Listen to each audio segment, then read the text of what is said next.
start this over.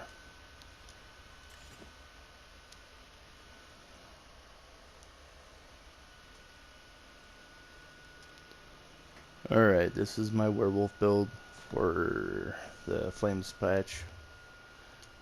Currently running Eternal Vigor, Alessian Order, and Veladreth. All weapon damage, all triune, all prismatic enchants.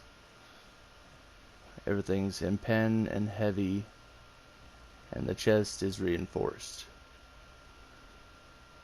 The weapons are both Nirnhoned, using the maul and the sword and well, axe and shield, but sword and shield. But anyway, using well fitted on the shield. You can go divines as well. It's kind of a toss up. Reinforced is really bad because the armor rating is so low, and Nirnhoned isn't great either. Poisons, there's a lot of them that work. I just currently don't have one on handy. I have Bewitched Sugar Skull's food. This is really, really good. You need that. This is just something I use for PvE, to ignore that. Try pots. We got speed pots, detection pots, and invisibility pots. And that's about it for that side. Buff it up. And you got about 4,500 weapon damage on the 2H, 4,370 on the sword and shield. Sword and shield is usually where I go werewolf on because the resistances are just right. Since I'm standing up top here, it should drop my rune all the way down to the bottom and not give me the rune buff. So this is what you should be at in werewolf form for resistances as well. Except your weapon damage is going to be a lot higher. So, yep, changing to werewolf. Stats currently 5290, 3128, and recoveries are like that, and just resources are just about perfect. A little bit more health would feel a little bit more comfortable, but you need the Eternal Vigor. That it's just, yeah, there's no other way to sustain in group fights. All right.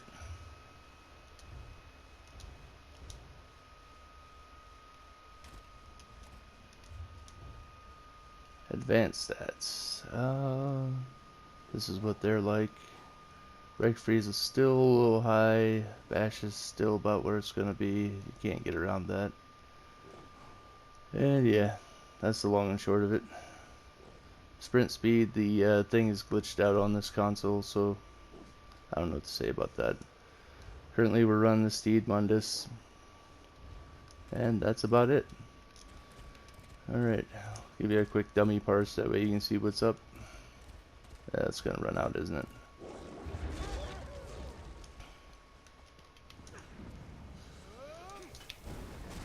I probably should get over the skills too, I suppose. Alright. Werewolf.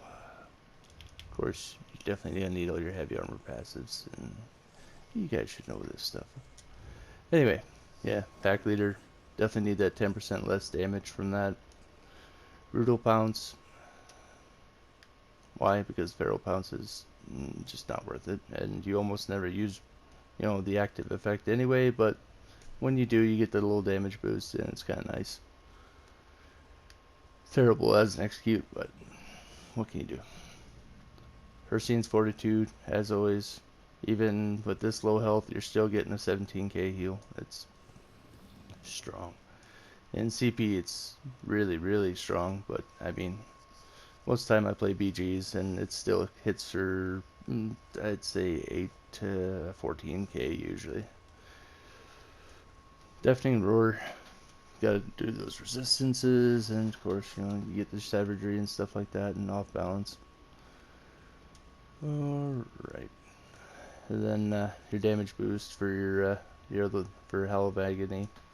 The other morph is more for PvE. It's just not that much of a damage boost, and yeah. Claws of Life. You can run Defile, but it's super hard to survive then, and you just really need that extra hot and werewolf. Even with Alessian and that 3 to 5k health recovery, depending on if Eternal Vigor is procced, you still need to heal. And you know, anytime you're below 70% PvP, you know you're a bullseye. Of course, all the passives, as always. So you're getting 18% damage buff here.